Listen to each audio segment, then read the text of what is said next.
that little mic bump won't even be in the recording. So, there you go. Perfect. Airtight. Airtight. Yeah. We're back. We're here. Yeah, we're back again 2 weeks in a row. Pretty good streak going. Yeah. It's like when a terrible basketball team wins a game, they're like, oh, we're going streaking. We did it. Because we're not doing anything else with this season. But we made it. We're back. We read more comics. We're going to talk about them. My name is Nathan. I don't know if we ever do that, really. This is Nathan talking to you right now. Yeah, we don't really, but I guess we should, because I'm Paul. Yeah, Paul is here. That's me. And he's the one who's gone more berserk than me, really, but I caught up eventually. And really, this whole time, it's been a misnomer. Really, Guts never went berserk at all, and now he finally did, so it took a while. I guess it depends what the definition of berserk is, because he definitely has in some senses. To the best of his ability as just a guy.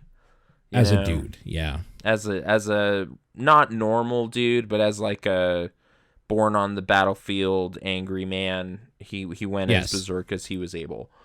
But now he's able to limit break, let's say, if you will. Limit break. Mm-hmm. He found his limit break, and he can do the Omni Slash now, and it's awesome. So yeah, it's pretty cool. It's pretty good.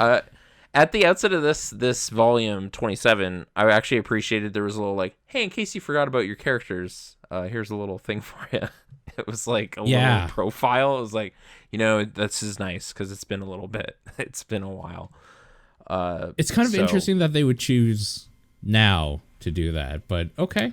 Like, maybe, it's like the party is forged, like it's like go around the table, Gimli, what are you about kind of thing, Legolas, what's going on, like something like that. It's like once the, so in this case, Farnese, Isidro.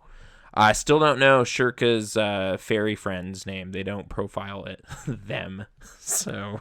That's true. Yeah, it's like Ivana or something. Ivana. It's something like that. Yeah. Something. I guess the one note out of the text from there, though, I enjoyed that with Guts, they describe his struggle as sublime. He's got a sublime. Nothing short of sublime. Yeah. Yeah. It's pretty good. That was the main beat from that stuff. So yeah, and I guess that Farnese looks scared out of her mind. So that was actually the thing that I grabbed from it, is that like I can't even remember. I remember it's there, and I don't remember like much about it otherwise. But I remember thinking, why did they pick the picture of her where she looks like she's about to die? It was like, oh, and like it's when they're in like Quifloth or whatever, and things are going bad. Because everyone else just looks like any other panel. Like they all look kind of stoic or fine, and she was the one that I was just like, oh, she looks like in bad shape. Yeah.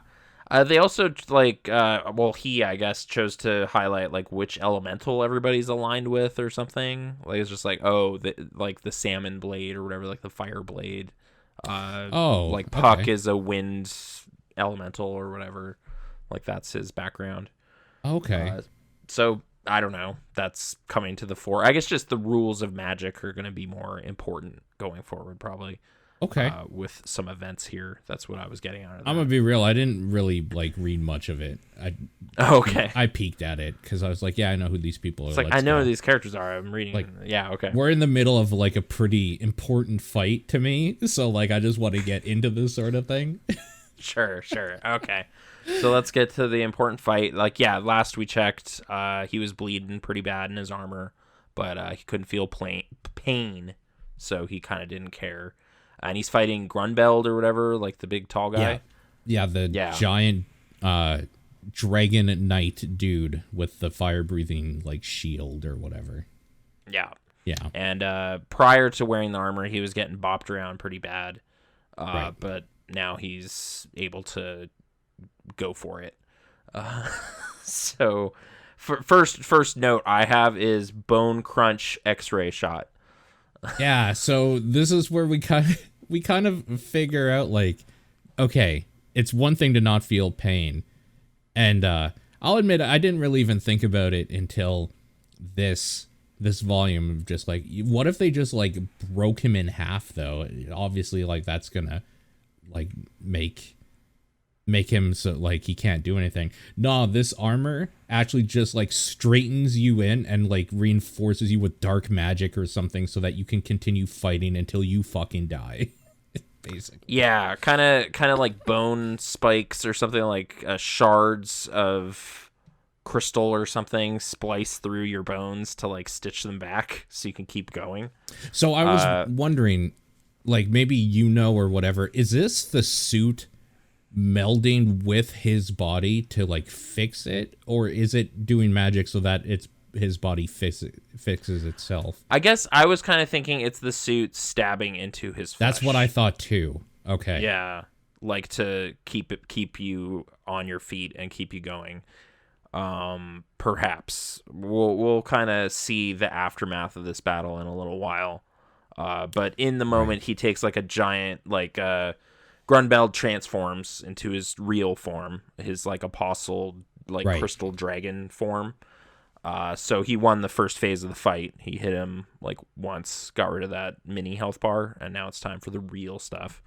He didn't just hit him though. Doesn't he like cut his arm off or something? Like he fucks him up kind of a bit. He cuts through his hammer, I think, and then the blade buries into his shoulder.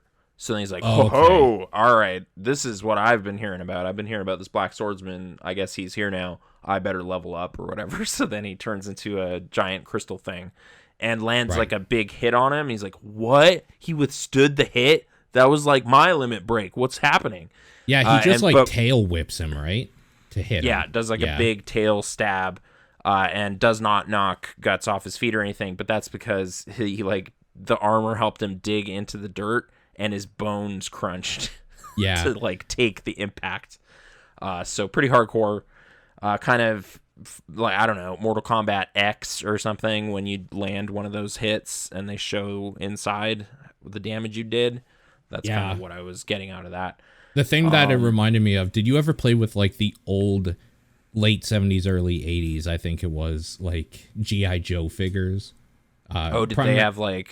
They were like partitioned, and they were held together by like an innard thing that was held together with elastic bands of some sort. I did have some guys with like elastic torsos that could bend around. Yeah. So there were a few panels here that like where there's just Guts's like arms are like turned the wrong way and there's blood spraying out. And then like the next panel just shows him like crunch in back to like a normal man form from his suit, like fixing his damage. I mean, I watched a couple X-Men movies recently. It's kind of like when Wolverine takes a really bad hit and then it's just like, all right, I gotta like reset my spine or whatever. Right. Because he's got the healing factor. Yeah. This isn't quite healing factor. This is just kind of overriding human, like it's just, all right, demon armor take over, stab into you more, force your body into a mold or whatever to get back at it. The most intense splint ever, like a body splint. Yeah, this does not seem like a long-term solution, I guess. So yeah, actually, like Guts is going so hardcore with like the arm like broken and everything, and then like resets. Like that looks bad. We need to like do something. So Shirka has to kind of, sort of how she consulted with like the rotting root lord or that water thing. She has to like go into that state to like commune with the armor and see what's going on inside or whatever, right? Right. Yeah.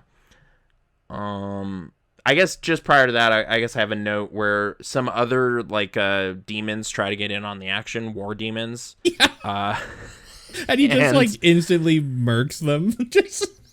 He just starts slicing and dicing them, and I like that they're so pissed about it. It's like, no fair, we're still transforming. And it's like, is there in their minds like some Geneva Convention governing demon warfare or something? Like, it's just like, no, screw you guys, like whatever, like should have been ready. So yeah, it was a bit weird. Grunbeld also is not really interested in having help in this, but they're trying to like, oh, we're bored, we're just hanging out, like, you know, we couldn't get the witch, couldn't find her, so can we get in on this? And it's like, what? No. This is my moment of glory or whatever. Yeah, so. Like this is literally what me as a warrior has been wanting for like maybe ever. Sure. Yeah. Like, you know, like kind of when like Zod was like, wow, it's been hundreds of years since I've had like a real fight. Like you kind of get that sense from some of these guys of like, this is true knight stuff right here. This is why I'm in this vocation, you know. I did forget about it, but you're right. They're like fighting. And then there's this kind of almost like a comedic, like, hey, what about us? And I don't remember specifically, but like the next panel just shows him killing like 5 of them with like just like turning backwards and killing them and then turning back to face his actual enemy. His helmet also kind of like bites into the claw of this like crab man or something. It's kind of crazy. But it's just like, what is his helmet doing? Like it almost has teeth or something. It does. It reminds me of when he bit into Griffith's sword during their duel, like one of their first duels. Like I guess that's in his playbook. Like use your teeth if you have to. Yeah. So, and I guess that crab man also lands a blow. He's like, I'm pretty sure I should have broken his ribs. And then it's like, yes, you did, but they're also stitching together. So don't worry about it. But yeah. So Shirka goes into this kind of trance magic state to like go see what's going on. And she's then encountering like all of Guts's terrible memories and stuff. Sees the eclipse and whatever a little bit. I kind of liked how this was all drawn. Like it was almost like a art house, like you're projecting onto a person or something in like a museum or something. It had like a weird drawing over the outline of Shirka to like illustrate the past or whatever. It was kind of cool stuff. I don't know if that's common practice, but I liked it. I feel like a lot of what Mira did here is not common practice with the art. I don't know. Yeah, it's like, oh, how do you flashbacks in a comic book? Oh, we'll draw Spider-Man's head, and then in each web we'll have Gwen Stacy falling or some shit. I don't know. Maybe this has happened, but I don't read a lot of comics, so I liked it. I also just like cool. Witch hats and whatever, so it's great. I really like the idea that like, so in this kind of whole part, we get the idea that he is being overtaken by like that wolf force, his like darkness inside of him or whatever. And that's kind of what, if I remember, that's kind of what she's like trying to search for, is like whatever's left of actual human Guts's like ego or whatever to like save that's it what from it turns out. him. Like she's in the depths of the eclipse like memory, and it's like, oh god, this is horrible. Like this is insane stuff. This is going to destroy him. And then she sees Flora's like seal or whatever floating in the mist or whatever. It's like, oh, okay, let me go check that out. I see. She used the fetish or like the seal or whatever, like the talisman, to protect Guts's ego. Yeah. So she has to like commune with the ego and like remind him of his personhood or something. Like, no, you're not this fire demon thing. You are Guts, remember? You're the protector of Casca. You're the branded one. And it's like, oh, yeah, right. Like, it kind of... Casca's the thing that, like, of course, tropey as fuck, but whatever. That's the thing, like, that brings him back, essentially. Yeah, that's your motivation, remember? It's like, oh, yeah, right. Yeah. So then he kind of is able to reconstitute, and, like, you see Guts with, like, inside that world or whatever. So... Then you kind of cut back out to the battle, and it's like, oh no, it's like him now in there. It's not just full demon form. You kind of see his chin and stuff. He's able to pull the helmet down and be Guts. Be a human. Yeah, sure. Just enhanced Guts, I guess, instead of like totally full-on RPG rage status effect or whatever. Like he's not out of control. Oh, yeah. There's an image where he like... takes his helm off or something, and his face is like almost a skeleton. Like his skin is like really off. Scarred up and burnt and stuff. Yeah. There's some shots of his hands and stuff in here too, which is like, dude, that guy's got so many like little cuts and scars like on his hands. Oh man, forever. But yeah, good thing he doesn't like have to like. Listen, we were in COVID for a long time, so like I got used to using hand sanitizer if I would go somewhere, because most places like had them. And it's like, yeah, I kind of want to use some of this. And anytime you had a little cut, you would know. Like little sting on there. Yeah, it would be constant burning. It would hurt so much to put sanitizer on those hands. Yeah. Ugh. So yeah. So I guess the play at this point, once he's exited this, is Grunbeld is too much, I guess. We got to get out of here. Like, Guts he's worried is too... for them, right? Like, he's worried because his friends are, like, going to get absolutely... They start getting targeted by the war demons and maybe Grunbeld at some point. I think it's mostly the other demons, though. Or there's some other tasty morsels here or whatever, and they start attacking the others. Right. So then, like, this whole time, I thought Flora was, like, done already. She's dead, but she's kind of in this transitional state. Like, it's like a Force ghost or something, maybe. Like, she is on the way out, but she's still powerful enough to, like, have a form. So then she suddenly appears in this, like, giant transcendent fire form or something. I wonder if her life force is tied to the tree, it sounds like they're linked or something. So the tree is burning. She is dying. Yeah. She's gonna die for like a super powerful witch. She's gonna lose this form or whatever. She's losing her human form. Yeah. But she's able to cover for their escape or whatever. Like she talks to Shirka one more time. That was hard. Yeah. Like you like the emotion landed when you get one more panel of the sweet tea party kind of scene, like the farewell my sunshine moment with the golems and everything. I still just love how like autumnal or picturesque or whatever that can be despite all the craziness going on. Like it's just like, oh, this is like Shirka's happy place and it's gone now. It's heavy. It is. But she's also like, hey, you were my like favorite student. Like my time with you was the most serene or whatever. Like it's really a lot for Shirka. She's like, thank you, but also I'm crying because this is horrible. And like it's a lot for me, away. Man. I get it. Like yeah. So she does say though before they leave, like I can still like commune with you in dreams or something. Like she still exists. Okay. So we'll see Flora again probably in some way. Yeah, she's like part of the cosmos, I guess, like in general. And it makes sense that like if magi or witches in this world are tapping into kind of like that ethereal world to get their magic, it would make sense that she would be able to maybe project herself back into that world, or that she's a part of the ethereal world in some... She can control like, that form of her or something. Right, the intro describes Guts as being in the interstice or whatever. Like this is kind of like you're going to be on the opposite side now. Like she's kind of able to be in both places, but now she's lost her form here. The rules of that were kind of fuzzy to me. Like also, but like our discussion last week about the God Hand woman that like appeared in the entrails and everything. Yeah. Like that was her kind of like poking into this world, but she's just off wherever God Hand people normally hang out.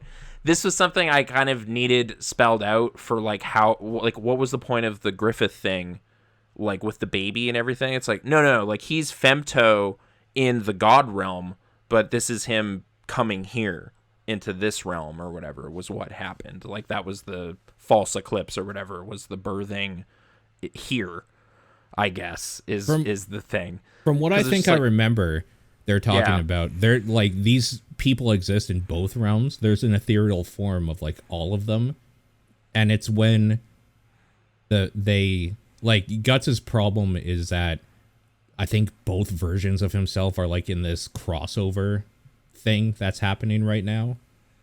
Maybe like there's like two, it's like almost like a parallel universe or something. So I'm assuming with Griffith it's more of a like he lost like the original human version of himself, and now this like God version is guess, being reborn into this one, and it's causing like the worlds to overlap and take each other over or something. Like the man that lost his, like was in a dungeon for a year and lost his voice and all that stuff, like he transcended into a demon, and then now the demon has been birthed here, like Rosemary's Baby style or something. Right. Like some weird prophecy. It would make sense, like the prophecy and Crimson Behelits and all this. Yeah. The eclipse being like the two worlds colliding with each other or whatever. Like, yeah. So they have to escape this forest battle. Hard cut, Bloodborne. We're in Windham. Yeah. So I said to you, it's weird where they went with this. Yeah. This is what it is. Is that like the I mean, we're gonna get into more of it, but the fact there's like factions even within the demon realm, like vying for power and showing like, oh yeah, I guess that makes sense. Like humans do that, so why wouldn't there be different demons just saying like, yeah, I don't care, I want to rule thing. Like, why wouldn't there be that? Yeah, that's kind of where this is going with like so far so many like super powerful entities showed up to like swear loyalty to Griffith because it's like, whoa, this is the big dog, like this is the guy. But yeah. There's another guy that fancies himself the big guy, so there's going to be some sort of demon war, it looks like, and we're getting introduced to the players. But before that, alligator men. There's just giant alligator men, elephant men, just kind of beast dudes. And that little shitter from the Golden Age. I was trying to remember what that guy's deal was, because I remember Griffith hates him and like is scowling at him at one point. But it's because he's like the right-hand man of that king or something, wasn't it? Yeah. No, of the queen, I think. Wasn't he like a traitor? Oh, yeah, there was a scheming queen. That's what it was. But he was part of the royal court or something, and he was being very duplicitous and like not down with this commoner rising up or whatever. Like that was the thing at the time.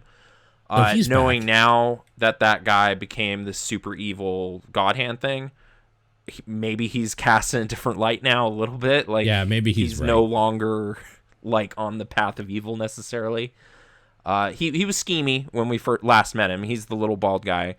But yeah, he meets with like one of these noble characters. I forget this guy's name, but he's been established already. Like there's kind of a handful of like, I'm pretty sure this guy came up once or twice as just kind of like, there's dudes in the courts and things that aren't like total chodes. Like there was kind of like, this guy over here might be okay. You know, like they kind of laid some groundwork or whatever. I'm pretty sure we've seen this guy.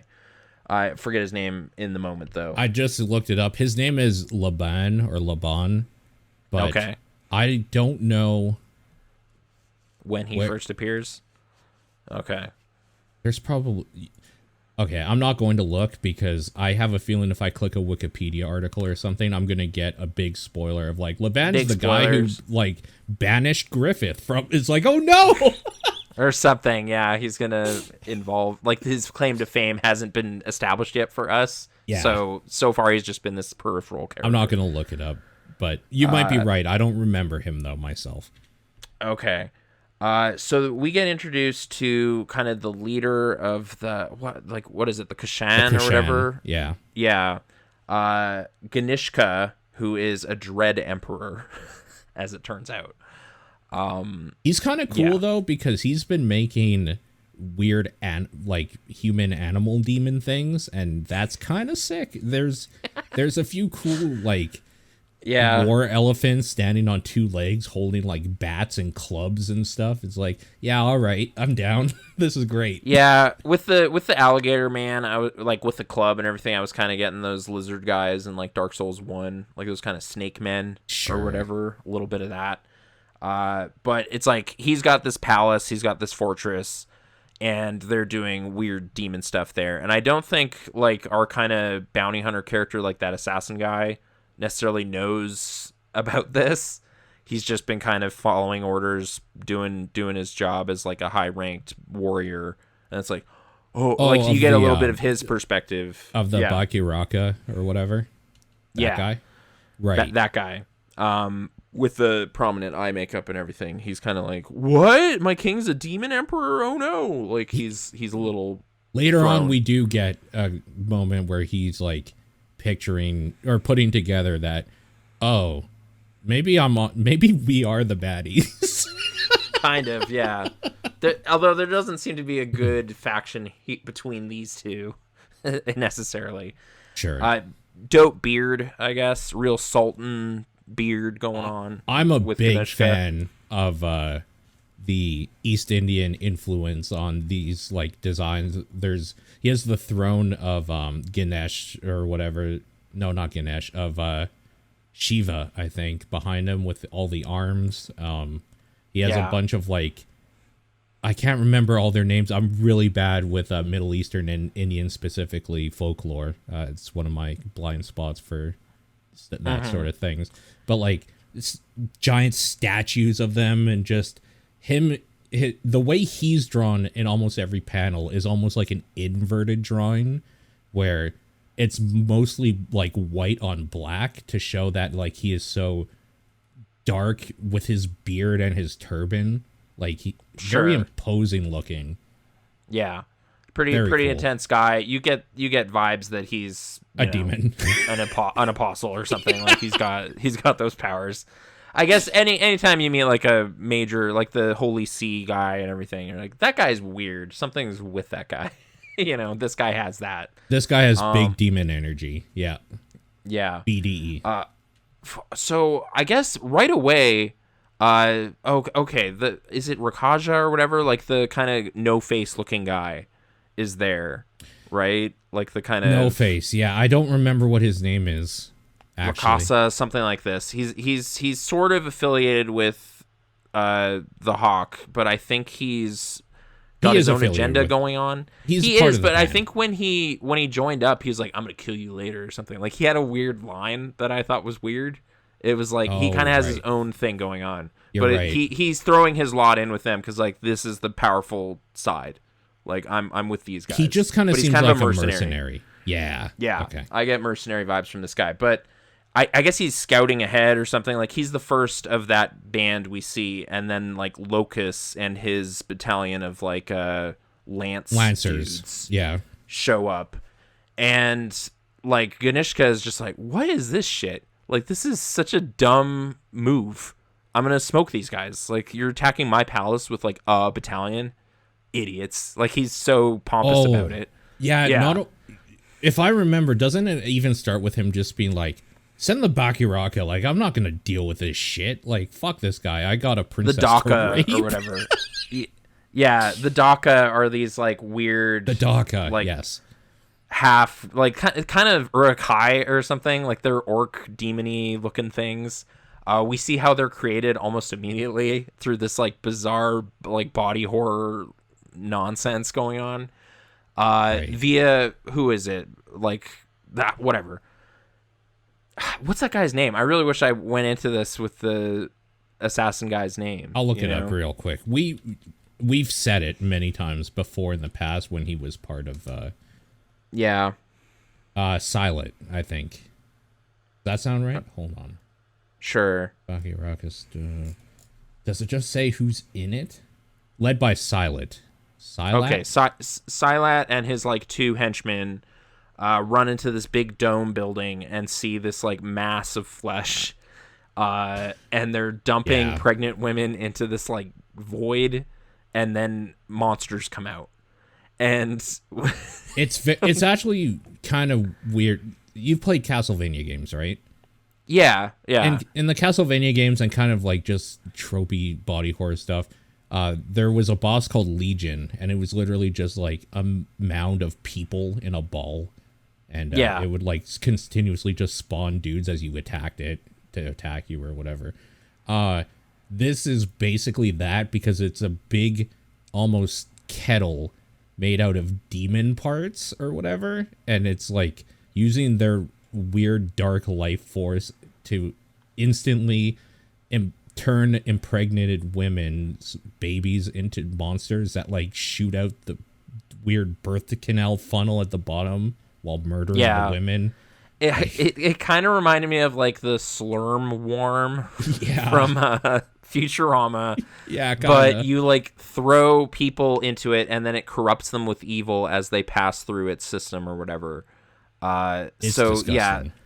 the kind of like no face assassin guy is just observing it, and I loved his dialogue because he's just kind of like, of course they're using apostles to filled with amniotic fluid to corrupt the fetuses. And it's like, okay, like I guess that's obvious. Like this seems insane. Like he sees the mad science and goes, yes, okay. Yeah. Whereas Silent is just like illicit sorcery or whatever. Like he's blown away. Right. But it's just like, oh, interesting technique for evil spawn monsters. That's kind of neat. And like that's what you get from the other guy. But yeah, there's this mess of monsters, the Daka, and almost immediately Locust, like, okay, upon arriving, Ganishka is just like, you fools, like, I'm gonna wreck all of you.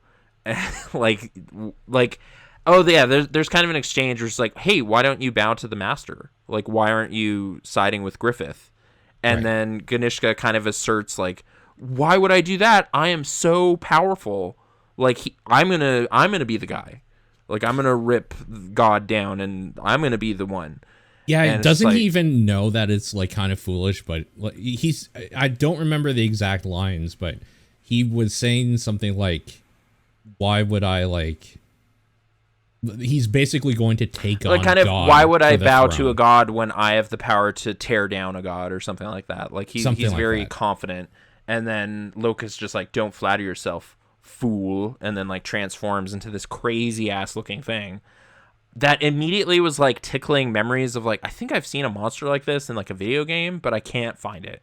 Like I don't know what it is with how Locust looks, with like he's sort of morphed into his horse and he has these like super sharp angles on him and this kind of broad helmet. Like it's like Destiny, or I thought it might be Diviculus in Brutal Legend, but it's not. It's quite like that. It's very futuristic in a way that we haven't seen any other demon look. I thought it kind of looked Geiger-y, like a Geiger robot or something. It has a really weird, like a sharp Borg helmet or something. Like super crazy looking Locust in his powered up form. Ganishka is kind of impressed too. It's just like, wow, that's kind of neat. As it immediately like stabs 10 Daka like it's nothing. And they're just kind of stirring up some shit. There's also this archer on like a super steep steeple that was bringing all sorts of Souls memories, because it's like, I've dealt with this. Like I've had to deal with an archer on a pointy roof. And he has the giant, he has the fucking bow that's just like, yeah, I know that dude. I remember that guy. And then some about the hats and stuff. I didn't get to really elaborate on why I felt God was getting Bloodborne vibes. There's basically just like this like the tricorner fog hat things or whatever. This fog of evil or whatever is kind of settled on the city, and everyone's kind of talking about it like it's just like, yeah, it's like a nightmare. It's like a nightmare is taken over the city and we can't tell what's real anymore. And then like suddenly a monster will step out of an alley or something. Like it kind of has that like Night of the Hunt kind of vibe going on. And then the first time you see the archer, there's just like a giant moon behind him and everything. So it's like, all right, like this is kind of the things I was picking up. But then you're right, it does fuse with that Eastern Hindu style. So it's cool. Totally different. Like a page later, it's like, oh, okay, they did not borrow this stuff. They went in a more like Lovecraft direction, like 19th century stuff. And then Locust is like far future mech robot thing, cyber like, demon or something. It's so yeah, weird. He looks really different from everybody else around him. I really like that his whole crew of lancers were actually just like hooved, four-legged creatures essentially as their apostle form. Like that's why they're always on horses and stuff. That's why they're lancers. They kind of are horses. Yeah, kind of. It's like weird monster centaurs or something. It's pretty good. Yeah, so they're wrecking stuff, and I guess prior to all this blowing up quite like this, Ganishka went to his like prized prisoner up in the tower, which is Charlotte, from way Princess back. Charlotte.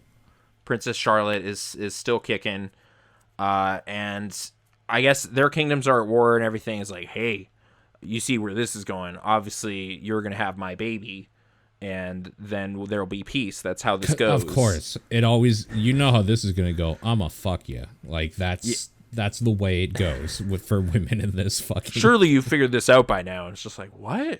No. And then as she the reader, freaks out. I have definitely been like, yep, I did. It's getting some bad vibes, and it's a Mira book, so yeah. That's probably what's going to happen. But it doesn't, because she gets like traumatized immediately with memories of her father assaulting her and shouts out for name. Griffith. Yeah.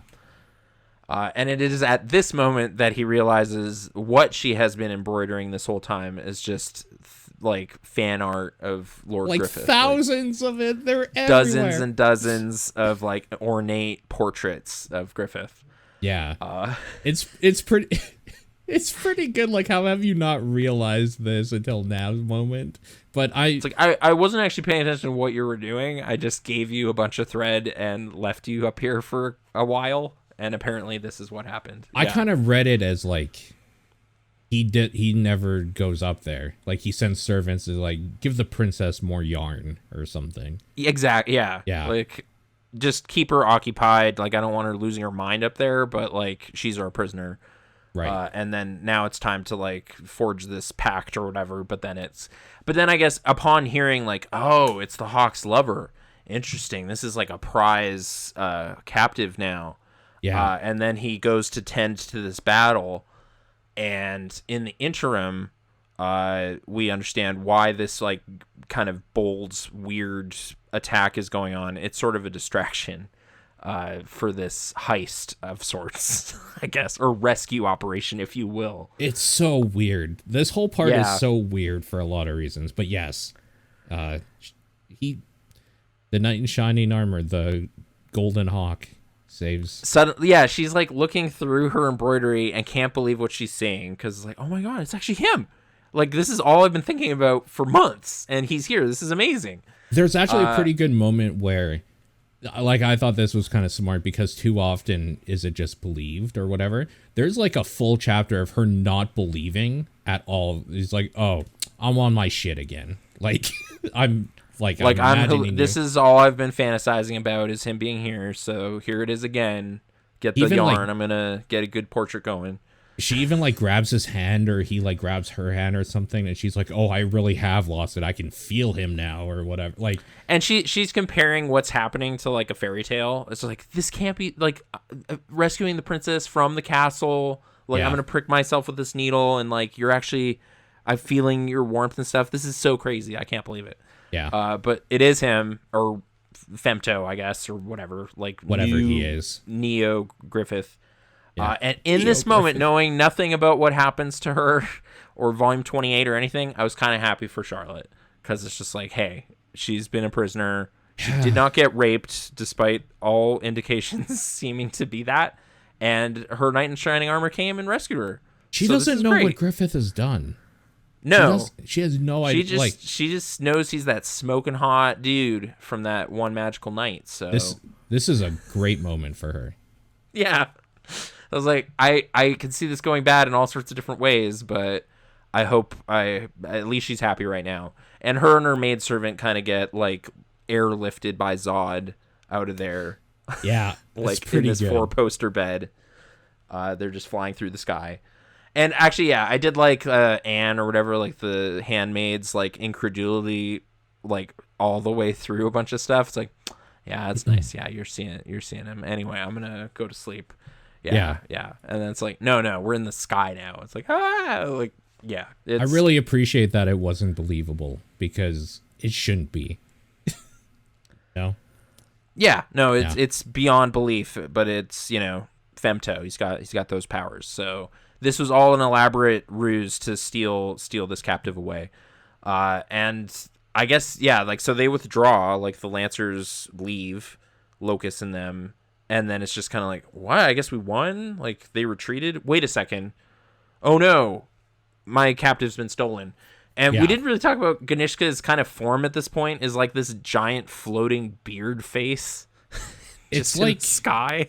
It's really good. What I kind of read it as was like almost like a primordial elemental form or something, like a lightning elemental that just took up the sky or something. It was crazy. And then when he transforms, I'm like, oh, he is super powerful. Like, he wasn't bullshitting. No. Like, for some reason, the thing I was thinking about, it's like, well, Griffith is like the end boss of the whole game, but this guy gets his own DLC. Like, this is a big deal, like high stakes thing, you know? But it's, like he's pretty powerful. It's kind of like if Eye of Sauron was like the beard of Sauron. Like, it's really emphasizing that. Or I was kind of thinking of the Deku tree's face, just kind of in isolation floating around. But with like an actual beard and not just a mustache type of thing, like a huge beard. Yeah, huge beard, pointy in all directions kind of thing with his hair and everything. It was cool. Very cool. But he's been bamboozled. Like, the princess was stolen right from under his nose, I guess. Yeah. So, yeah. And then hard cut back to our party. Well, okay. Before we do, that right there, them leaving with the princess is actually the end of an arc. That's okay. That's the stopping point of, my God, what was this called again? The Holy Evil War or something like that? I'm just going to quickly look it up because I'm able to do that real quick. The Holy Evil War chapter is now done. And now Falconia officially starts with us going back to the party to see what they've been up to for when did Millennium Falcon end? Like, what was that's the arc we're still on. That was the end of the chapter. Okay. That arc. Okay. Yeah. So the grand arc is still going on, but this little mini thing has concluded. Now we're in the Falconia chapter. So we cut to Isidro splashing around the ocean and being stoked. He's like, "Oh my God, the ocean's so huge!" And like some of the party are kind of like, "Man, what a dope! Like, it's just a big puddle." But then others are like, "No, come on, it's great. It's the ocean. It's good. It's the ocean. It's pretty great." And we get Casca smiling, which was nice. Like, as part of the splashing brigade, kind of Guts is surveying the scene, and that's something that catches his eye, which was sweet. It was a nice little thing. Yeah.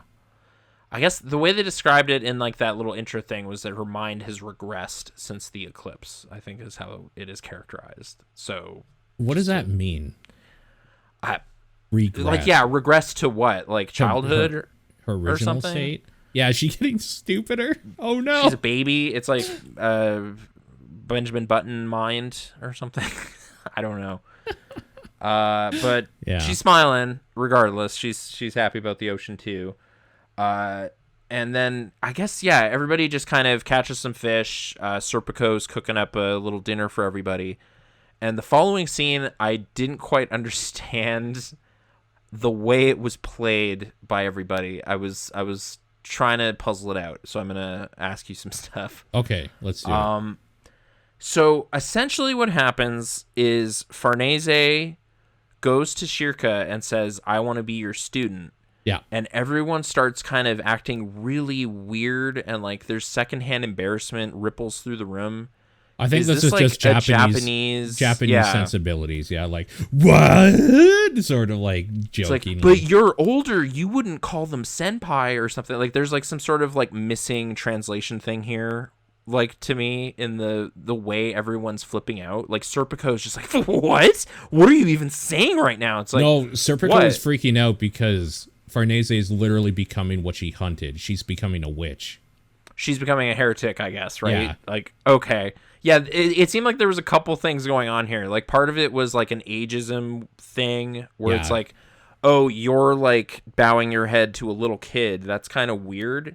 But then there was also like, wow, this is crazy because you were a witch hunter and now you want to be a witch. That's really, like, look at that irony, I guess. So, yeah, exactly. That's how I read it, anyways. Just Shirka's even kind of like weird, big-eyed, like, huh? Like, just kind of doesn't know what to do. Like, I don't know. There was a lot of like strange expressions passing around the room that I was just like, I don't quite understand why everybody's so blown away by this. Like, this just seems like fun character development for Farnese. I don't really see why it's this mind-blowing, but it's kind of interesting too. Shirka even says like, adults aren't supposed to like start training or whatever because their worldview is cemented or whatever. But yours obviously used to be cemented, and it's so broken that you became not a person because you don't know anything about what the world is anymore. Maybe you're open enough that you could actually do this. Because like no, it's interesting because like we've seen Farnese's whole path at this point, and like that she couldn't even see Puck at the outset. But then once she started seeing like the weird demon horse and everything, like it kind of shattered open that. It's kind of cool, actually. Like it's kind of cool that her the path that she went to get here, where her worldview was so shattered that she became useless, like literally in this world, is actually what's probably going to make her super strong, because she's able to like take on this thing now that normally she wouldn't be able to. Like Guts, I don't think can learn magic at this point. Yeah, he's kind of set in his style or something. Yeah, he's kind of refused even like enchantments and stuff at this point. It's just like, nah, I got it. It's fine. I'm just a brawler. It's like, I can cast just go. I'm gonna fight 100 monsters. Just give me healing dust every now and then. Yeah, actually, you're right. That's really one of the main things that's happened in this scene is we now see him like with the armor down a little bit, and like he has gotten leaner. Like he's lost weight. Well, he's been down for a month, they say at some point in it. This is 30 days of him resting and trying to recuperate. After the fleeing from the forest fire and everything. Yeah. So there's at some point like kind of a flashback where you just see like this quivering flesh pile that is Guts with all of his battle wounds like open. Yeah. And like it takes like 2 fairies worth of dust and like a powerful witch to like contain his wounds. So that he can now be like, yeah, it's cool. I'm eating some stew. Oh, really burns my mouth. All the little cuts in there or whatever. It tastes good though or whatever. Like he's eating Serpico's stew. You're right. He does say something. Yeah, there's about, a lot like, of cuts in my mouth. Oh, well. Yeah, I forgot about that when we were talking about the like, there's a bunch of cuts on his hand. It's like, you know, if you used some sanitizer, you would feel every single one of those. There is literally like a call to that idea in this It's like scene. there's some lemon in this seafood stew or whatever. It's like, ouch. But it's good. It's fine. I've dealt with worse or whatever. He's honestly just kind of stoked. That's like, man, I'm getting full nights of sleep and stuff. It's amazing. Like in the armor, like he's okay relative to where Guts has been for like years at this point. He's doing okay. This is a good trinket. There was some questioning from other party members like during the battle and everything. It's like, really, you gave him that thing? Like he's gonna kill himself. But it's just like ultimately, it's like no, it's working out. It's working out. He's wearing it a lot, though, I think. He rarely takes it off. Right, but I assume that's because, like, if you've ever been hospitalized and they give you a bunch of morphine, it's probably because that thing takes away the pain that he's constantly in. Yeah. So, yeah, he's doing okay in general, I guess. But, what happens? I guess you get the, I want to learn witchcraft. Okay, I'll teach you the basics. And Guts is down a little bit in weight, but he's generally doing okay. Still brawny. You're missing the most important thing is that Guts has Guts has like a white patch of like stress-induced white in his hair now or something, and he's called the not so black swordsman. Yeah, I guess Isidro's kind of joking about his hair. I guess that's just the exertion of the armor. I guess they don't explain it at all. Yeah, like did the god hand touch his head or something? At that one moment, I don't know. I was just under the impression it might be trauma from like the amount of trauma he's undergone. He has every right to a whole bunch of trauma, so sure, I guess so. Yeah, you're right. He does have a slightly different hairstyle now, so big stuff, and that's kind of where it ends, right? And that's one way to look at it. That's where Falconia begins. Sure. The next phase is upon us. But even more correctly, yes, you are correct. That's where this volume ends. That's volume 27. Like you flip and it says, stop, this is the end of the book. And you're like, all right. Always feels a little bad when I see that because I kind of want to keep going all the time. But, I mean, we'll get there. I was kind of like, I was kind of gradually pulled into just like, this is great. Like once again, like just like, oh man, there's some crazy monsters, good designs on some of this stuff. Locust looks really cool. Just I guess those are kind of the highlights. Do you feel kind of like this is kind of an off-topic-ish question or like tangential? Do you kind of feel like doing this podcast, you feel like, man, I have to read a full volume like this week at some point. When am I going to do that? And then I wouldn't say dread is the right word, but like you're kind of like, it's a thing I have to do. It's on my agenda, and that kind of just feels bad for me personally, just in general. Yeah. But then once you get started, you're like, oh right, I like this. This is okay. Oh right, this is really good world class stuff. Yeah. There's a little bit of that because it's like, all right, I borrowed it. Okay, we got it. I'm like, it was before you had mentioned like message to be like, hey, we should record tonight. But I was like, Paul's, this is a good night. This is an open night. This will probably work. I should probably read it. I'll do it now in like the afternoon or whatever. And yeah, it did take a few minutes of just kind of like, this is the assignment. And then at some point pretty early, I'm going to say like definitely before the Farewell My Sunshine moment, probably when Shirka is plunging into the crazy realm, I was like, oh man, this is just great. This is great stuff. Yeah. So yeah, it's great stuff. So it's pretty good. It loses its burdensome quality pretty quickly. It's not like a classroom reading, you know. Right. This isn't a bad essay that, you know, someone wrote or this is good stuff. Totally. So good job, MVP Kentaro Miura once again. How do you feel about the fact that we're doing demon stuff now, but even the demon stuff is kind of like feuding demons. It's mirroring what the humans did. Like, oh great, literally the Band of the Hawk is taking on a giant army again. Like, I guess so, yeah. But they're like powered up now, and they're confident about themselves, and the other side is like confident about them. Yeah, I guess so. I didn't really think cyclical. About it. It looks different though, because this guy's got a big beard, so totally different. Yeah. It's super weird. Raxus it looks more or like whatever. The Crusades or something. Yeah. I definitely want to see more of Raxus. That dude seems pretty cool. He kind of doesn't do much except like dodge stuff in this, though. He doesn't really kill anybody. He's just kind of... Yeah, he's almost like a shadow or liquid or something. He's just kind of like, oh, and like immediately slinks past stuff. Those super muscle-bound dudes Silat hangs out with, have they been talking a lot prior to this? No, not a lot.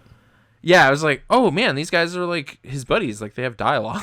Like I've just kind of used to them being like super imposing and there and ready to throw fists. But it's like, oh no, they're like dudes in this one. So we also get some idea that Raxus was part of the Bakiraka, or at least the Kushan Empire at some point. Like a mercenary, like you said. No real allegiance. Oh, sure.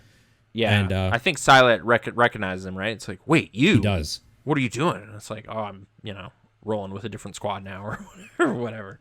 Yeah. But he is the one that makes them chase him into the like spawning pool to show them kind of what's going on there, I think. Yeah, maybe to kind of like, hey, pull the veil from your eyes on like who you're working for and stuff. Like, yeah. You think? I think... Try to deprogram him a little? I don't know. It's kind of interesting. Do you think this dude fights Griffith? The Silat? No. I think Silat's gonna have smoked. A help. Yeah. Yeah. Oh, Ganishka? Probably, right? At some point they're gonna have to clash, yeah, I would think. That or he's like Griffith is so confident he sends a disciple, like an apostle, to take care of it or something. I don't know. Yeah. It's hard to say. But I assume a big war is brewing. Falconia sounds like a country to me. That's what he's going to try to found on the ashes of the Kushan Empire or something. Yeah, that's what I'm thinking too. Maybe. Anyway, question time. Yeah, over here. I was about to bring it up actually. We got an email. Okay, the email is from Antonio. Weapon that upgrades based on usage. First, welcome back, strugglers. You were dearly missed. Last time on Goin Berserk, there was a question about which video game had a sword that got better as you used it. I've waited my whole life for this moment. And my answer is Mega Man 02. In that game, the more you use the weapons, the better they become. The Z-Saber gains additional slashes. The Buster gets more on-screen lemons, and in the end, they're able to be charged and much quicker time as well. There's also another mechanical component that upgrades the way character Zero can use the saber. Swinging the saber a certain way and getting kills in a stage enables Zero to eventually do air spin slashes, rolling floor slashes, faster slashing, with the third slash being an upward slash rather than a downward one. Well, that's all I got. Thank you for the episodes, and keep on berserking, your fellow struggler. There you go. Is that a GBA game? Or what? Yeah. What Have was you that? played those games?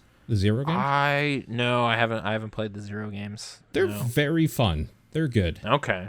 GBA just got added to the Switch expansion pass. Do you think Capcom they're good buddies with Nintendo, right? I mean, Cap is already on. The Capcom Legend of Zeldas are already on there. Yeah. So looking ahead, that could be a thing, but that would be just great. For an easy way to see it. I'm assuming no, torrenting. Though, because they are selling those collections, that Mega Man Zero collection, for $20 still. Oh, okay. Well, that sounds like a good way to do that. Yeah, that's how I did that. Digital Eclipse, was it? Or? Probably, yeah. Whoever does the Mega Man ones. Mega Man collections. Okay. It's a good idea. It's a good video game idea. So I there you go. Capcom figured it out. And presumably because of this manga right here. So this I don't. This wasn't an email, so I shouldn't count it, but because I like him so much, there was a comment in the Discord about it as well, regarding this same question, from Dead in Sky. Also, your idea in the Berserk podcast for gaining proficiency against a certain enemy in a game after grinding them is usually done as a buff for a certain attack or abilities, example, leveling up materia, so the buff can be useful against non-trash enemies. And sure, that makes sense. And you kind of brought up the Wolfbane kind of thing or whatever. There's certain. I seem to remember the Fable games kind of doing that. You killed 100 Shadow Men or whatever, so now your gun is better at killing those or whatever. But I guess if it was just more centered on you have the weapon and it gets better and better and better as you adventure more and more kind of thing. Sure. Tears of the Kingdom, you should do that and cut it out with the, my Master Sword broke. Maybe throw that out. Yeah. That's Dude, fun. Oh my God. Could you? Okay. I'm going to throw this out in the ether and hopefully that the universe just throws it back out and nobody ever thinks about this. A Berserk game where Dragon Slayer can break or lose powers if you overuse That'd be terrible. You have the old blacksmith dude and the apprentice and everything, but if it's just all right, I gotta stop everything I'm doing and go repair it, and you only have the one. I guess you'd have your arrows and your cannon arm, but that's not really gonna get you there. So okay, what if same game idea, right? But every time it breaks, you have to go to Godo, and every time there's just a fun conversation that you have with him, and you're like, you know what?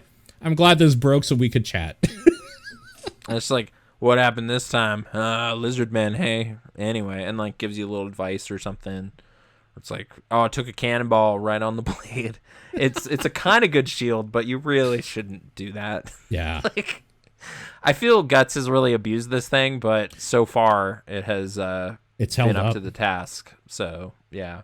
I wonder if it's ever going to get its version of armor, of an enhancement or something. Oh, sure. That the sword itself gets boosted somehow. Being able to actually slash ethereal beings or something properly. Oh no, it kind of already can, I guess. what a whetstone in Monster Hunter? He just has to go on the battlefield for a little bit and then hold it up with one arm and it just tings admire or whatever. It. Yeah. Oh, it's sharp again, ready to go. I don't know, but I guess we'll see. So yeah, there you go. What's the address once again? It is ihavegoneberserk@gmail.com. And there you go. What do we got this week? This week, if you're listening, write in with an email. What's something related to this episode that we could do? If you could have a suit of clothing that helped you in a task in your everyday life, what would it do? What would your clothing do? In the way that this helps Guts from falling apart and let him keep on fighting, what would your suit do to help you with your everyday life? Quick traversal or something very specific to your job, some sort of onion chopping hand. Right, exactly. All right. Yeah, there you go. Meaningful boosts. Yeah, I guess so. Yeah. Actually, that was something I was sort of thinking about in terms of like, okay, I have kidney disease, and it's starting to make me itchy. So if I had armor that didn't make me itchy, that's great. But at the same time, I don't really need it to be as extreme as Guts' armor in terms of like, oh no, it's like over your whole body, it's digging into your flesh just to mitigate this itch. It's just kind of annoying. Like, it's a little over the top. What if you got a wetsuit, turned it inside out, dunked it into aloe, like aloe vera, and then put that on? I have, like, several times since this has happened, be like, can you just get, like, a suit made of lotion? Is that a thing? What you've described is essentially what we're talking about, but I'm sure it would get funky and gross, like, almost immediately. So, yeah. But, yeah, I guess it doesn't need to be, like, a medieval knight armor is what I'm saying. Like, if I had a house coat that made me not itchy anymore, I would wear it. So, that's what I would do. Okay. But, yeah. Okay, so I've gone berserk@gmail.com. Number 27, Falconia. No, 28. This was 27. Is up next. And stay tuned. We still don't really have a catchphrase, but keep on berserking, I think is what we're going with. Struggle on, dear listener. Struggle on. I don't know. Yeah, we'll figure something out. See you next time.